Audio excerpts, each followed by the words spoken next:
cambiando la morfología de la levadura en la medida en que abandona los planos anatómicos que son propios de la simbiosis en la que vivimos, ¿sí? Porque las cándidas son simbiontes en mucosa, mucosa braga, mucosa genital y demás. Claro, hay sitios anatómicos donde no debe haber levaduras, los líquidos, del sistema nervioso central y demás. ¿Qué tipo? Y ustedes observan cómo deja de ser la estructura redondeada que nosotros relacionamos con una cándida y empiezan a formar el tubo germinal, que es esa estructura que le permite alcanzar otros planos anatómicos. Las cándidas son capaces de proliferar en casi todos nuestros pH y en casi todas nuestras temperaturas. Entonces, ¿por qué? Porque genéticamente lo pueden hacer. Entonces, ellas son capaces de desplazarse de un sitio a otro perfectamente sin que pierdan la viabilidad, sin que dejen de poder hacer de multiplicarse y demás.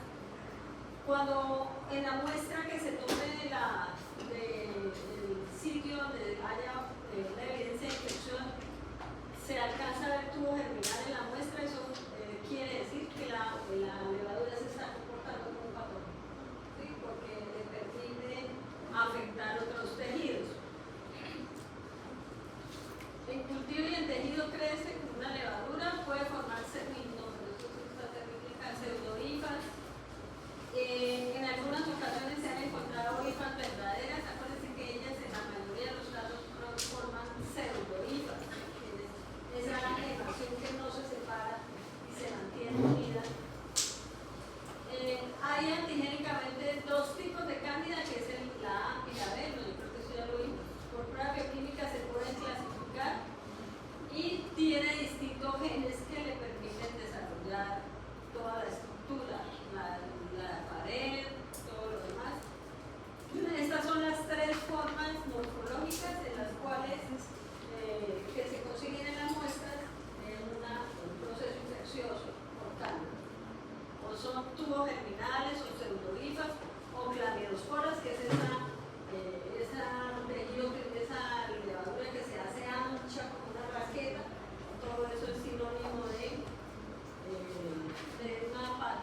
la capacidad de volverse, digamos, dejar de ser simbionte y empezar a producir infección. Ahí están las cándidas en una coloración de KOH, en coloración de GAM, porque la mayoría de estos agentes infecciosos son GAM positivos. Aquí se observa un blastoconidio, que es esta gema que está saliendo de la célula. Esto es un blastoconidio, igual que acá, se observan blastoconidios y obviamente pseudohifas que están pegadas a la hifa principal, a la levadura principal. De hecho, son patógenos oportunistas, pero con casi todos los otros, que pueden producir enfermedades que pueden ser infecciones locales o infecciones sistémicas, que pueden traspasar la barrera hematoencefálica y producir infecciones a nivel del sistema nervioso central. La presencia de levaduras a nivel del sistema nervioso central y en la sangre, porque es una de las formas de llegar al sistema nervioso central bien hematógena, es muy mal pronóstico. Las candidemias se presentan en personas que tienen un compromiso de base que les impide poder defenderse de la levadura, que les facilita a la levadura desplazarse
paquete enzimático formado por aspartilproteinasas, fosfolipasas, lipasas. Como es microbiota nuestra, es simbionte, pues ya tiene un paso adelantado, está dentro de los hospederos, lo que hace es cambiar en su capacidad de avanzar en tejidos y de afectarlos.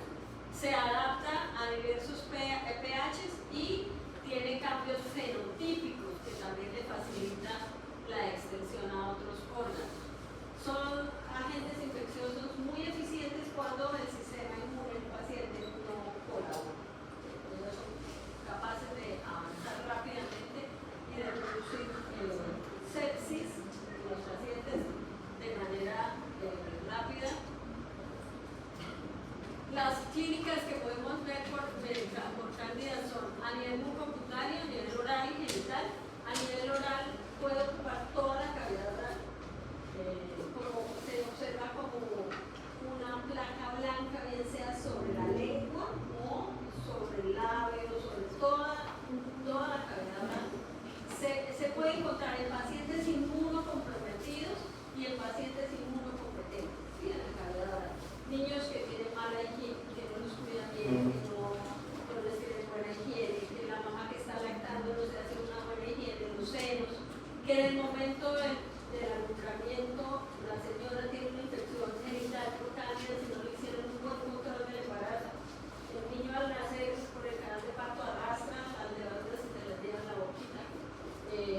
Sin ser, pero el niño recién nacido pues que todavía no le levadura, pero si se le une, la levadura es, como les digo, bastante eficiente. Las personas que tienen mala higiene oral, que no tienen acceso a odontología o lo que sea, que a veces tienen prótesis removibles, y entonces se les puede contaminar. Las personas que hacen dietas muy estrictas sin una supervisión de una persona que sepa cómo es la ingesta baja en calorías y demás, pues puede sufrir los anabulatorios, los antibióticos, el uso de antibióticos durante mucho tiempo también puede afectar y producir pues, una afectación por cándida. Y uno de los primeros síntomas del paciente con VIH es la candidiasis corporal. Ya cuando lo diagnostican y demás, le dan una profilaxis para que no sufran ese tipo de infecciones, porque ese tipo de infecciones le daña la calidad de vida al paciente que tiene VIH. Es un paciente que no puede comer bien, es un paciente que tiene una infección, una inflamación y demás, con el agravante que en el paciente con infección con VIH pues termina con una infección mucocutánea crónica a nivel que se puede extender hacia hacia esófago, estómago y demás. A nivel genital, en la mujer puede producir flujos igual, en mujeres no necesita, para tener un flujo por cándida, no necesita tener un compromiso del sistema inmune. En la paciente que tenga un desequilibrio del pH, una toma de anabulatorio muy prolongada o cualquier condición de esas puede facilitar. Es una infección de tipo endógeno, no es una infección de transmisión sexual, o sea, no necesita tener contacto sexual para sufrir un flujo por cándida. Las características es un flujo blanquecino, como leche cortada, más o menos, muy pruriginoso, procedente de la zona del virus. En los hombres da a nivel banano prepucial, en los pacientes diabéticos, y una de las formas de infectarse exógena. Banano prepucial. Yo digo banano prepucial. Yo no lo entendí. En este tipo de pacientes lo pueden adquirir por contacto sexual. El hombre tiene relaciones sexuales con una mujer que tiene flujo por cándida y lo puede contraer de manera exógena. Digamos una de las formas de contraerlo de manera exógena. A nivel cutáneo, intertriginosa, acuérdense que los dermatofitos también producen lesiones a nivel de intertrigos, onicomicosis, porque yo les dije que no era solamente los dermatofitos los que producían onicomicosis, también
hay unas que se consideran de bajo riesgo, ¿cierto? Que son infecciones que se dan en piel y demás.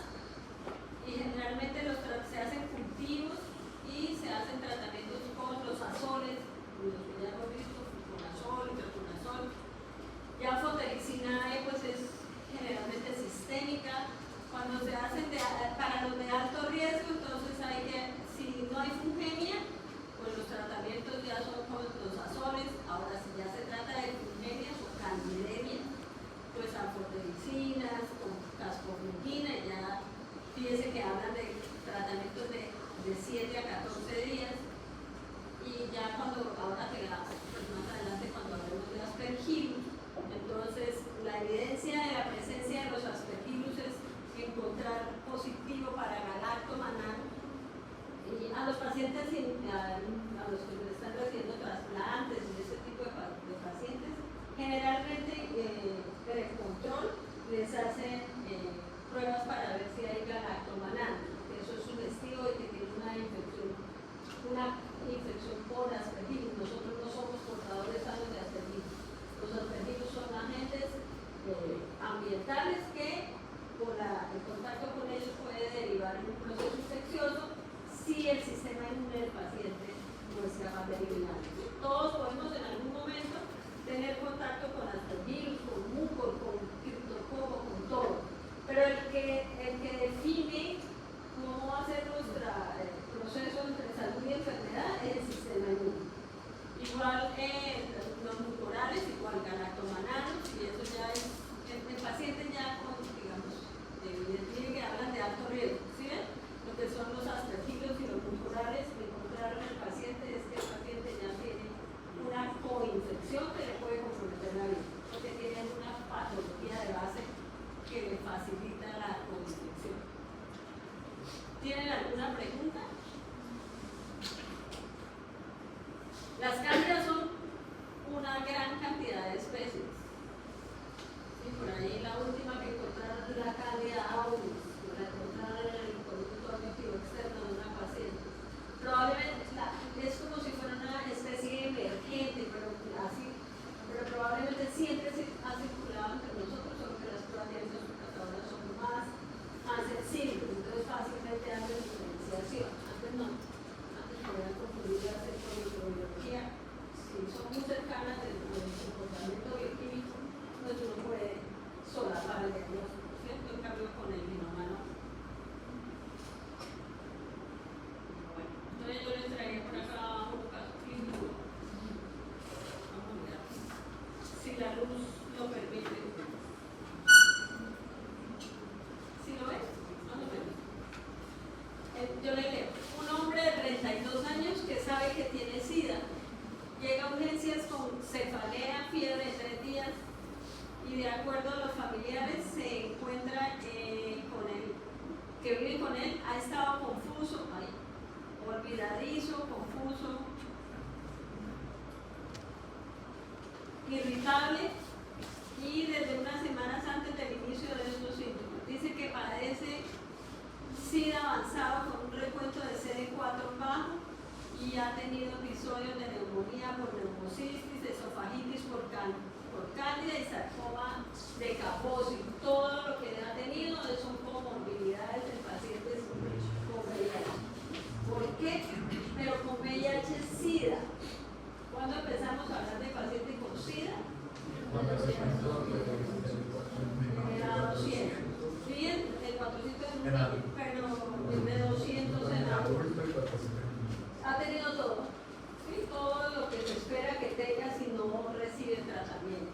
Recibe múltiples medicamentos, aunque no saben si los está tomando. En la exploración está caquéctico. ¿Qué es caquéctico?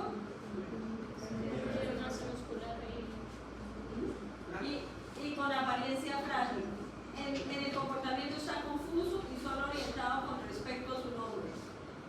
Su temperatura es de 37,8, sus demás signos vitales son normales, se observa hiperrefléxico. En la tomografía computarizada de la cabeza es normal el reporte del examen al microscopio de su líquido cefalorraquídeo o obtenido por punción lumbar indica que contiene numerosos leucocitos, sobre todo linfocitos. No se identifica ningún microorganismo en la tinción de grafo, o sea que no es bacteriano, ¿cierto? Porque las células de la defensa no son polinucleares. Ahí sería, si es mirarlo, si está turbio y demás, acuérdense que las infecciones por virus generalmente son asépticas. Y la prueba de tinta china es positiva, esa sí ya es casi que concluyente. ¿Por qué? Porque ¿para qué la prueba de tinta? Miren que aquí hablando de prueba no de coloración, ¿sí? Para ver la cápsula. Podría, si uno mide levaduras, podría ser cándidas. ¿Qué diferencia saca de toda duda de que no es cándida? La cápsula. ¿Sí? Las cándidas, aunque producen candidemia y infecciones del sistema nervioso central, no producen cápsula. ¿Okay? Entonces, en la correlación clínica del Cryptococcus neoformans es una levadura monomórfica, es decir, no es dimórfica. Se comporta como levadura afuera y dentro.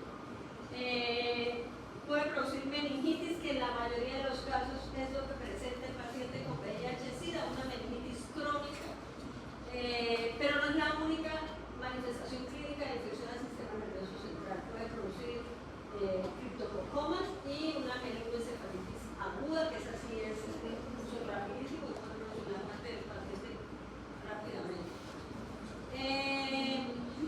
Tiene afinidad específica por el sistema nervioso central, por el cerebro, pero la infección por lo general es por inhalación, de manera que el primer órgano afectado por el criptococo es el pulmón. Y desde el pulmón busca cómo ir al sistema nervioso central. No es la única extensión que puede hacer, pero sí es la más frecuente. Es la principal causa de meningitis micótica y ocasiona mortalidad en pacientes con VIH. Entonces, ¿qué es el